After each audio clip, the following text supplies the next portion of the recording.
আসসালামু আলাইকুম রহমতুল্লাহি অবরাকাতু। গতদিন আপনাদেরকে সকল টেন্স বুঝিয়ে দেওয়া হয়েছে।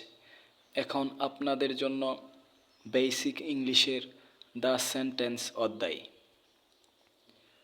সেন্টেন্স মূলত হলো আমরা প্রতিনিয়ত অনেক বাক্য ব্যবহার করে কথা বলি। যেমন আমি ভাত খাই। আমি কি ভাত খাই? এই দুইটা কথা এক নয়। আর এই কথার যে পার্থক্য, এই কথার পার্থক্যই মূলত সেন্টেন্স।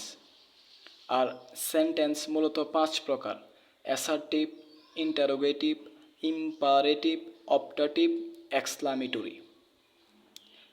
আমরা দৈনন্দিন জীবনে যত বাক্য ব্যবহার করি, যত সেন্টেন্স ব্যবহার করি, তা প্রত্যেকটি এই 5 প্রকারের মধ্যে অন্তর্ভুক্ত। তাই আপনাদের জন্য আজ দ্য সেন্টেন্স 5 প্রকার: assertive, interrogative, imperative, optative, exclamatory, এই বেসিক সেন্টেন্সের ধারণাগুলো দেওয়া হলো। আগামী দিনগুলোতে আমি প্রত্যেকটি সেন্টেন্সের সংজ্ঞা উদাহরণ সহ আপনাদের দিব, আপনাদের বোঝার স্বার্থে। প্রথম থেকে শেষ পর্যন্ত কথাগুলোর মধ্যে যদি কোনো ভুল ভ্রান্তি হয়ে থাকে, ক্ষমা সুন্দর দৃষ্টিতে দেখবেন। ধন্যবাদ।